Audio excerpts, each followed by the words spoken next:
एक श्लोक हम पढ़े तो वह इसमें लिखा है,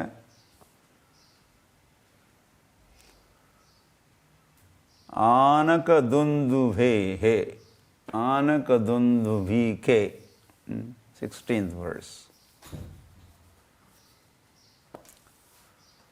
मन में अंश भागेन, मतलब यहाँ पूर्ण कृष्ण है, पूर्णतम कृष्ण नहीं, पूर्णतर कृष्ण जो है, थोड़े से anyway, थोड़े से कम कृष्ण, मथुरा के कृष्ण, वासुदेव, वृंदावन के कृष्ण नहीं। इसलिए कहा आविवेश अंश भागेन, आविवेश प्रवेश किए, कैसे? अंश भागेन, अंशिक, मतलब छोटा अंश नहीं, बहुत बड़ा अंश, लेकिन वे अंशी नहीं थे, पूर्ण नहीं थे। कृष्ण, वृंदावन कृष्ण अंशी या पूर्ण है, तो उनका अंश के रूप में पहले तो आनक दुंदुभी, वसुदेव का नाम है, वसुदेव का एक नाम आनक दुंदुभी है, तो उनके मन में प्रवेश किए।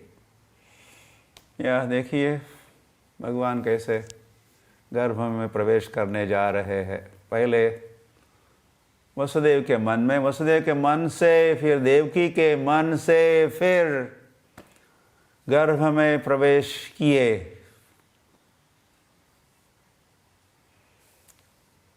यह गलती नहीं करना,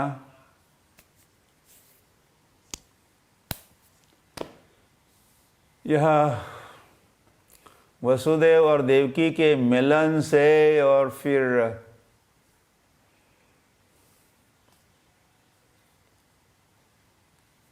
स्त्री केशर और क्या कहते हैं पुंकेशर, उससे कृष्ण उत्पन्न नहीं हो रहे हैं, उससे जन्म नहीं ले रहे हैं। जैसे हमारे तुम्हारे जैसे जन्म होते हैं,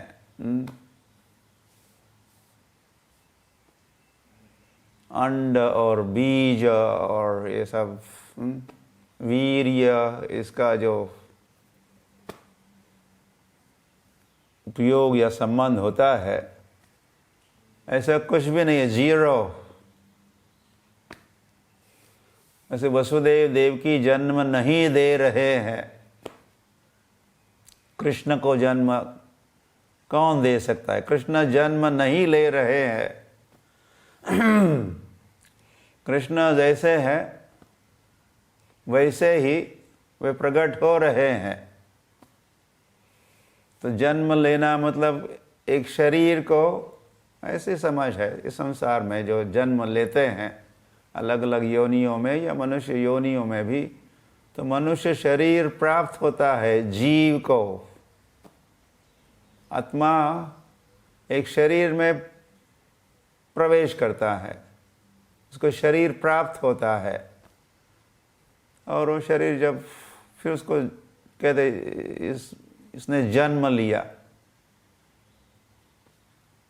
तो भगवान कोई अलग से शरीर धारण नहीं कर रहे हैं। वे परमात्मा है या स्वयं भगवान है, और किसी रूप को धारण नहीं कर रहे हैं। वे जैसे हैं वैसे ही, वैसे के वैसे प्रवेश किए हैं। तो गर्भ में जब वे पहुंचे, सारी लीला है भगवान की। हमको तो जन्म लेना ही पड़ता है।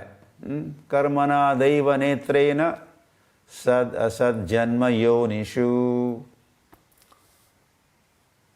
कर्मणा दैव नेत्रेण, हमारे दैव के अनुसार, हमारे कर्म के अनुसार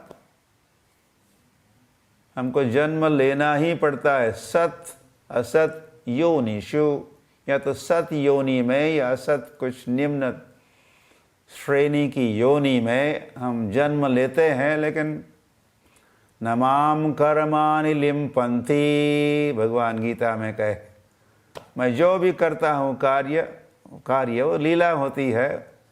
न माम कर्माणि लिम्पन्ति, उन कर्मों से मैं लेपायमान नहीं होता, उन कर्मों से मैं बद्ध नहीं होता, उस कर्मों का फल मुझे भोगना नहीं पड़ता है, ऐसा कृष्ण स्पष्ट कहे हैं।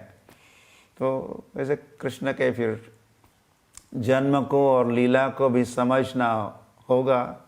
जन्म कर्म च मयि दिव्यम एवं यो व्यक्ति तत्वतः त्यक्त्वा देहम पुनर्जन्म नैति मामेति सो अर्जुन। तो भगवान ने चौथे अध्याय में पुनः भगवान कहे हैं, या जहाँ पर वे संभवामि युगे युगे कहे, उसके बाद वे कहे कि मेरा जन्म कर्म मेरी लीलाएं दिव्य है। तो इस संसार में जैसे हम लोगों के कर्म है या हम लोगों का जन्म है, वैसा जन्म वैसी क्रियाएं भगवान नहीं करते, वे दिव्य है। और इसका तत्व जो जानता है, जन्म का तत्व, कृष्ण जन्म तत्व या कृष्ण लीला तत्व या नाम तत्व या भगवत तत्व,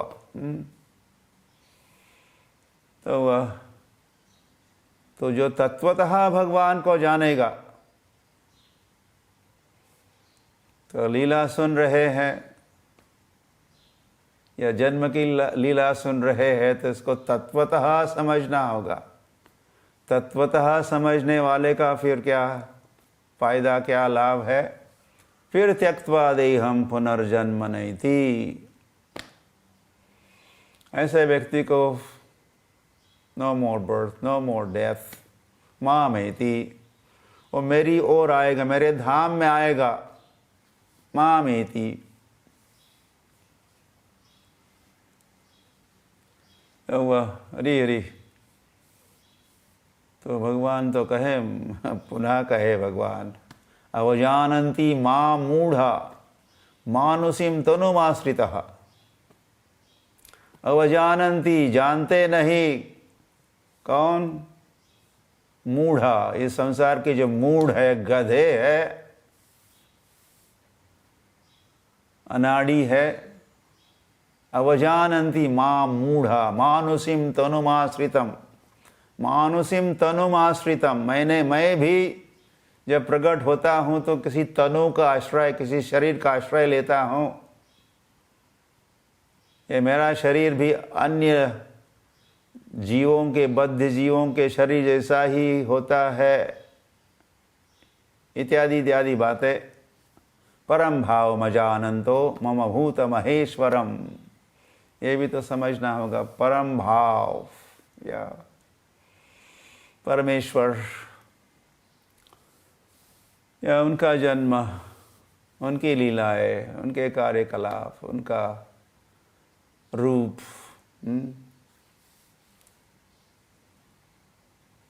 को समझना है तत्वतः। तो गर्भ में भगवान पहुंच गए, ये सारी लीला है, ये समझ, ये सारी लीला है। कृष्ण के कर्म का फल नहीं है, उनको अभी जन्म लेना पड़ रहा है। गर्भ में बंद हुए और पुनरपि जननम पुनरपि मरणम पुनरपि जननी जठरे शयनम, ऐसा कुछ नहीं है। ये संसारे खलु दुस्तारे कृपया पाई पारे मुरारे। तो यह मुरारी स्वयं ही लीला खेल रहे हैं और वसुदेव देवकी के पुत्र बनना चाहते हैं और पुत्र बन के कुछ स्नेह अर्जन करना चाहते हैं, माता पिता का स्नेह, वो वात्सल्य भाव,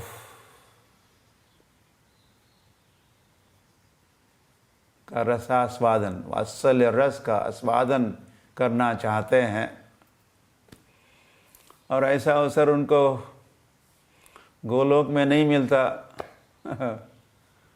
गोलोक में वे सदैव किशोर ही रहते हैं, तो वह भगवान यहाँ गोकुल में या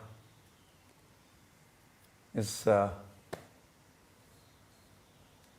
या गोकुल में कहो, उन लीलाओं का या बाल लीलाओं का, बालक बनने का, फिर माता पिता होने का जो अनुभव है, ये अनुभव, वो आनंद लूटने के लिए ये लीला खेल रहे हैं। और भगवान तो देवकी गर्भ में पहुँचे तो वह फिर कहा है, सुखदेव गोस्वामी कथा सुना रहे हैं। श्री शुक उवाच 19वें श्लोक में उन्होंने कहा, सा देवकी सर्वजगन्निवास निवास भूता नितराम नरेजे। तो क्या हुआ,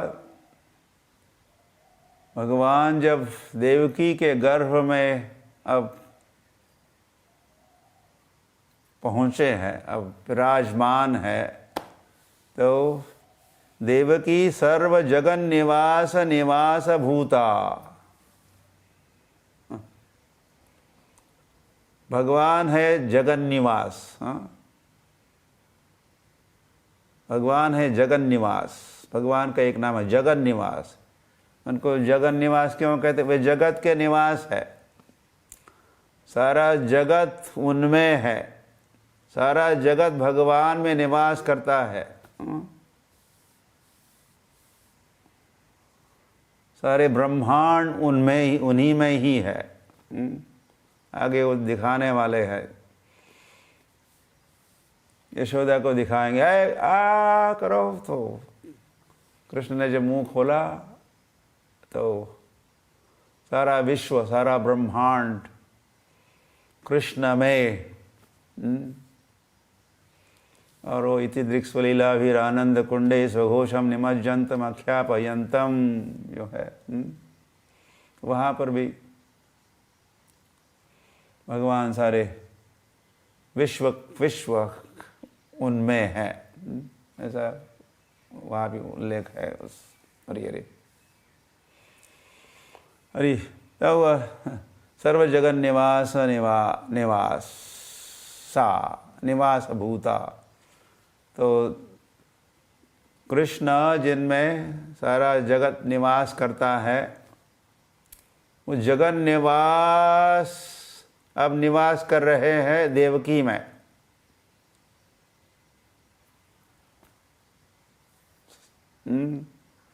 ये अद्भुत बात है। ये तो सारा संसार भगवान में है, ये समझना भी हमारे लिए कठिन या, लेकिन बात तो ये तो हकीकत है। भगवान या ब्रह्मांड या भगवान के बाहर भी है, अंदर भी है, अंतर बहिर अवस्थित ऐसा। तो ऐसे भगवान अब निवास कर रहे हैं, देवकी के गर्भ में निवास कर रहे हैं, निवासी हो गए।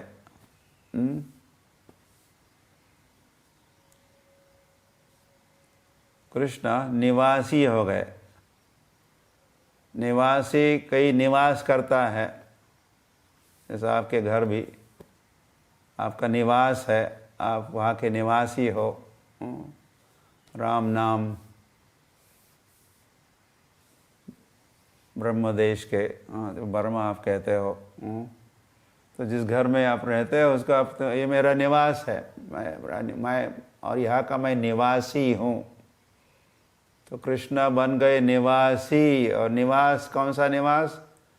देवकी का गर्भ बन गया निवास और कृष्ण बन गए निवासी। जगन निवास निवास भूता नितराम नरेजे। और फिर एक दिन कंस समय समय पर आके नज़र रखता है। कारागार में है वसुदेव और देवकी, और अब 8वें पुत्र की बारी है। ये उसको पता तो कब से था ही। तो 6 की तो हत्या की, 7वें का कुछ पता ही नहीं चला।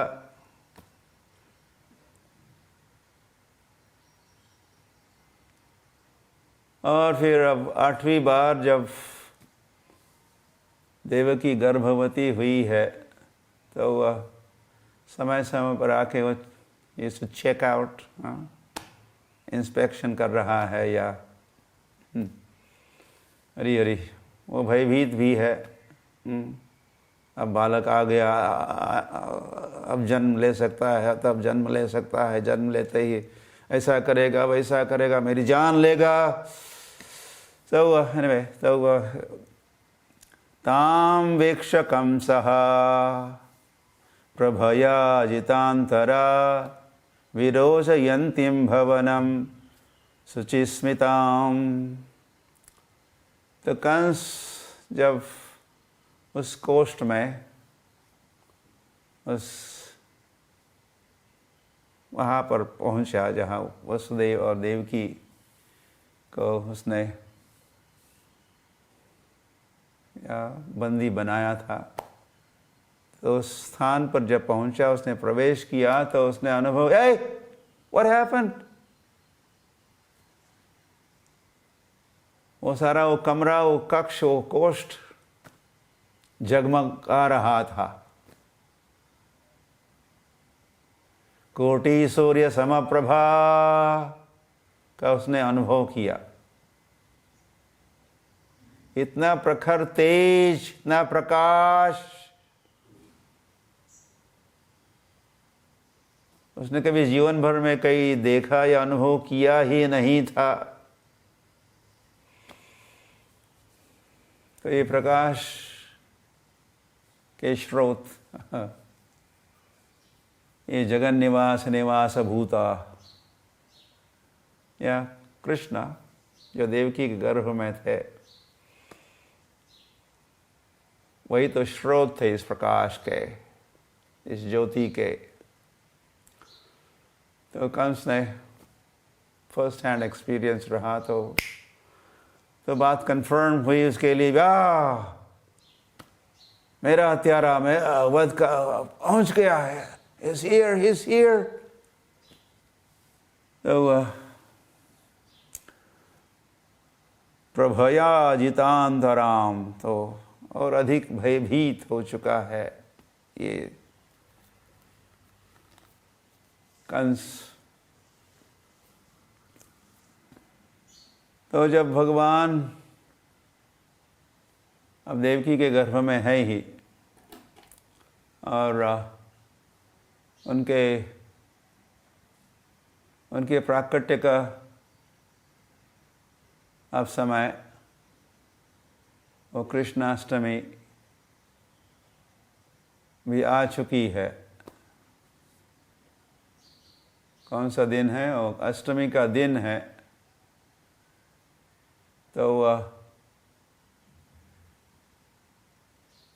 सारे देवता वहां पहुंच गए।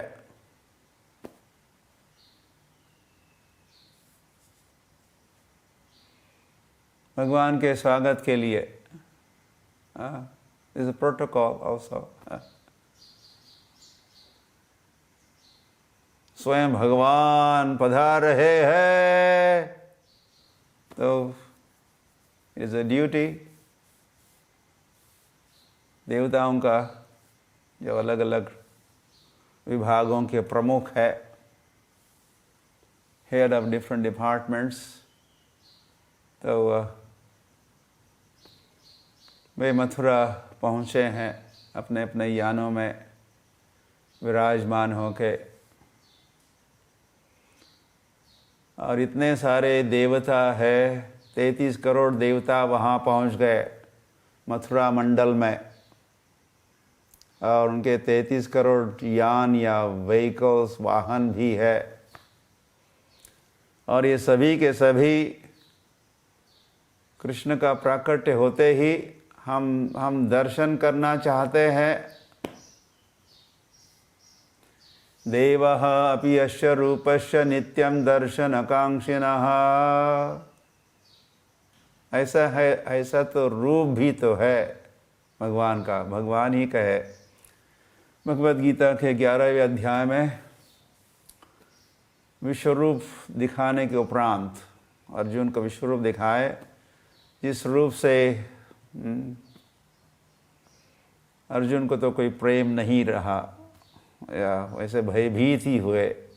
उसके उपरांत फिर भगवान पहले चतुर्भुज और फिर द्विभुज रूप दिखाए, और उस वक्त कहे, अपना द्विभुज दिखाते हुए, अर्जुन को दिखाते हुए कृष्ण कहे, श्री भगवान उवाच देवः अपि यस्य रूपस्य, अस्य रूपस्य, ये जो रूप तुम देख रहे हो अर्जुन कैसा है, देवः अपि यस्य रूपस्य नित्यं दर्शनकांक्षिणः। देवता भी इस रूप का नित्य दर्शन करने के अभिलाषी होते हैं, महत्वाकांक्षा रखते हैं। कब होगा, कैसा होगा, होगा कि नहीं, सुदूरदर्शमिदं रूपम, ऐसा मेरा एक तो दुर्लभ रूप भी है, इसका लाभ दुर्लभ, इसका दर्शन ये दूर का भी दर्शन है, दूर दर्शन है, और दुर्लभ भी दर्शन है, सुदूरदर्शम।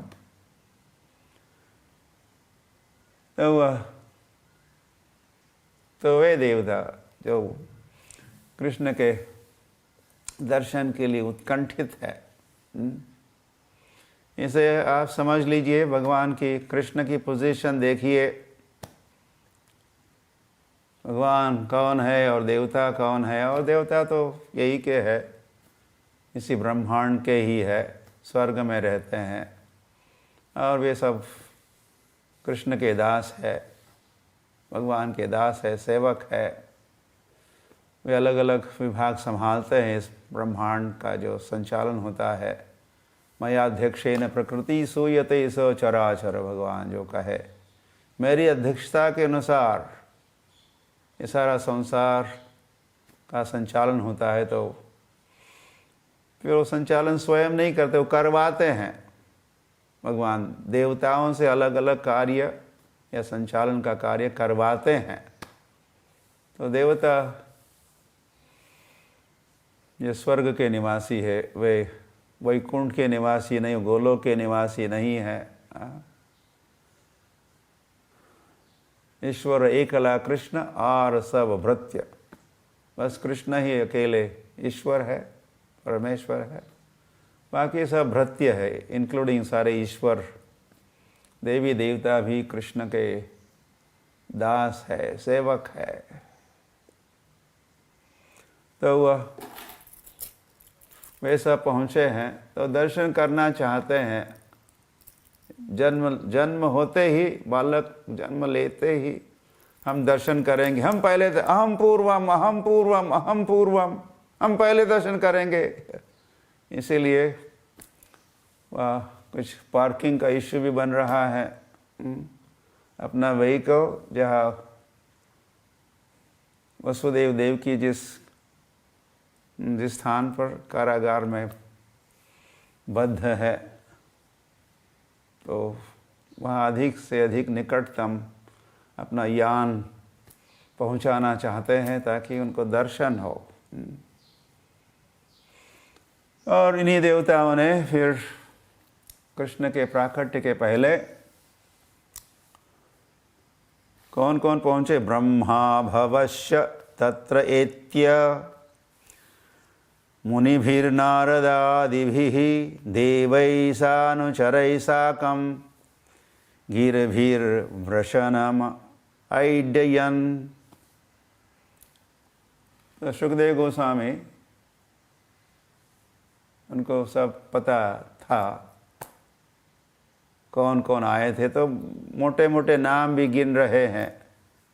ब्रह्मा आए, भव मतलब शिव जी आए, भव जिनकी भवानी, शिव जी की पत्नी, भव भवानी, शिव शिवानी, हरिध्वनि में सुन रही है। तो वह और कई सारे मुनि आ गए, मुनि भीर नारद आदि भी, कई सारे मुनि और मुनि पुंगव, नारद जी का भी उल्लेख किए, देवई और असंख्य देवता, अनुचरई अपने अनुचरों के साथ आए हैं और फिर उन्होंने उन सभी ने भगवान की स्तुति की है।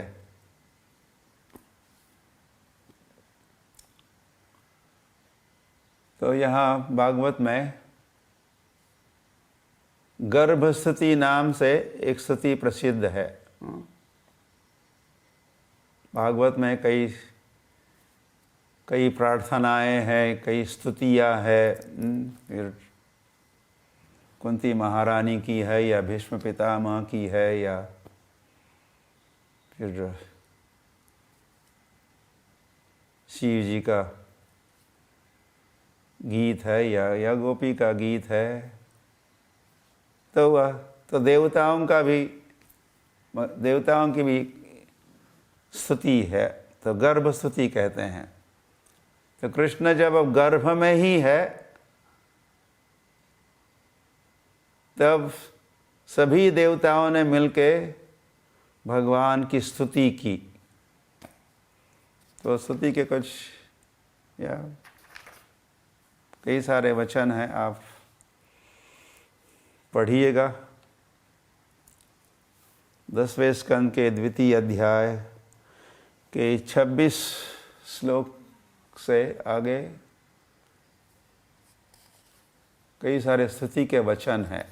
देवताओं ने स्तुति की भगवान की। तो सत्यव्रतम सत्यपरम त्रिसत्यम सत्यस्य योनि निहितं च सत्ये सत्यस्य सत्यरित सत्यनेत्रं सत्यात्मकं त्वां शरणं प्रपन्नः। ये पहला स्तुति का वचन है। तो हम आपकी शरण में आते हैं, जाते हैं। त्वां शरणं प्रपन्नाः। तो अगर देवता शरण में आ रहे हैं भगवान के, हाँ, so that is Krishna's position। ये भगवान की पदवी है। ऐसे है भगवान जिनके चरणों में देवता भी नतमस्तक होते हैं और देवता भी जिनके स्तुति का गान करते हैं।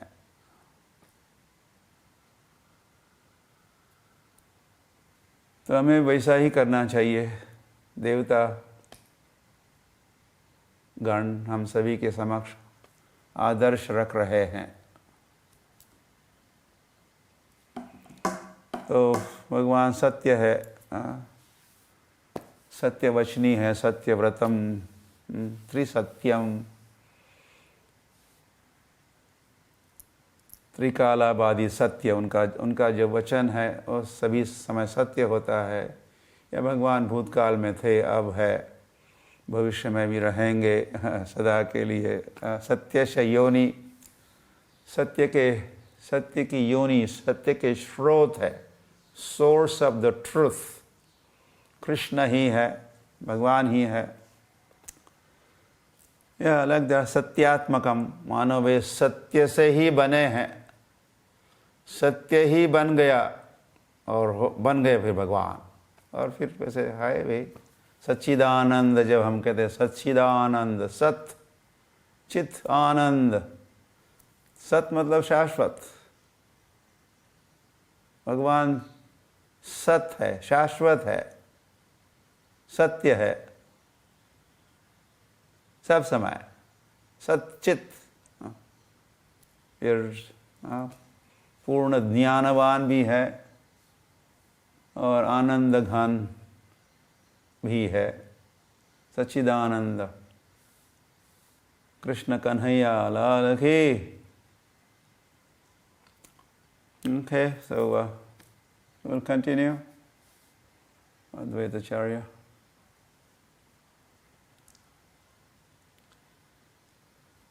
तो कुछ 8 दिन बाकी है, तो कृष्ण आ रहे हैं, कृष्ण आ रहे हैं। This is the time. देवता भी कृष्ण के प्राकट्य के पहले पधारे थे और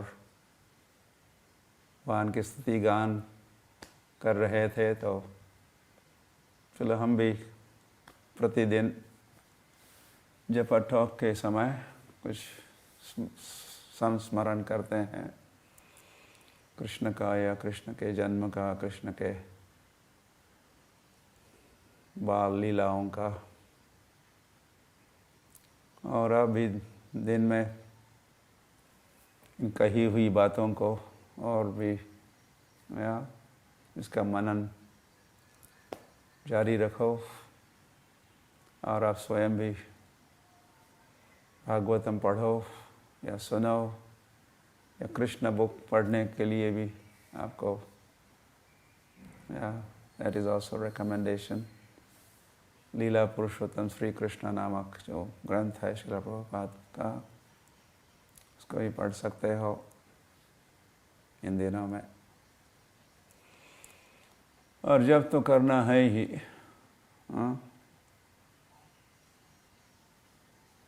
और सब कुछ करना ही है। ऋषिकेन ऋषिकेश सेवनम भक्ति रुच्यते, भक्ति भी करनी है। और चारे देखो त्यारे कहो, कृष्ण उपदेश भी करना है। देखो कोई कृष्ण के भक्त नहीं है आपके परिवार में, या पत्नी भक्त है पति भक्त नहीं है, या पति भक्त है पत्नी भक्त नहीं है, या बच्चे भक्त नहीं है, पड़ोसी भक्त नहीं है, या और कोई मित्र भक्त नहीं है, कुछ फैमिली मेंबर्स भक्त नहीं है, कोई फ्रेंड सर्कल है या आपके कलीग्स भक्त नहीं है, तो थोड़ा उनकी ओर भी ध्यान आपका हो, उन पर भी कृपा करो। देखो उनका समय आ चुका है, हो सकता है पहले तैयार नहीं थे, मैं they are ready now, you can check out. और इस श्री कृष्ण जन्माष्टमी का जो समय है, it's a good time for reminder. वैसे सभी जीव भगवान के भक्त हैं। क्या कहा हमने? सभी जीव भगवान के भक्त हैं। This is a truth. इस पर सोचो। ऐसे फिर कम से कम मनुष्य शरीर में जो जीव पहुँचे हैं उनको तो पता लग सकता है, या पता दिया जा सकता है। कुछ खबर लो, खबर दो कृष्ण के उन जीवों को। और इस प्रकार आप कृपा करो उन पर भी। ऐसा करोगे तो भगवान आपसे प्रसन्न होंगे। और ये आपकी कुछ बर्थडे गिफ्ट भी हो सकती है। कृष्ण को गिफ्ट दे दो। क्या गिफ्ट? ये जीव आपकी सेवा में,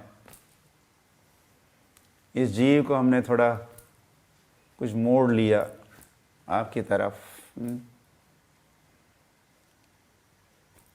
इसको कुछ समझाया बुझाया,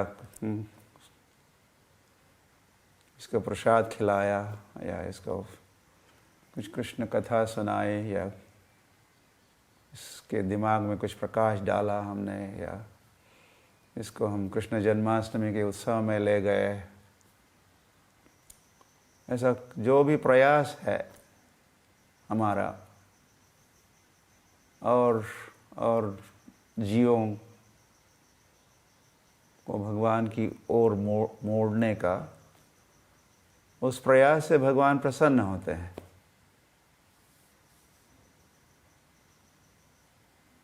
आप भगवान की ओर मुड़े हो और भगवान की भक्ति कर रहे हो तो उससे तो भगवान प्रसन्न है ही, लेकिन भगवान आपसे और प्रसन्न होंगे। Be more happy, happier, happy we shall be when we learn our ABC कहते हैं।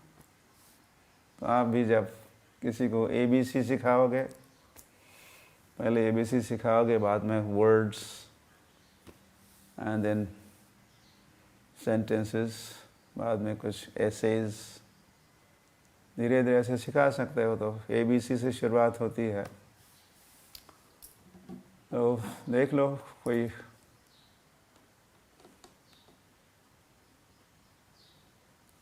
किसी को आपके सहायता की आवश्यकता है या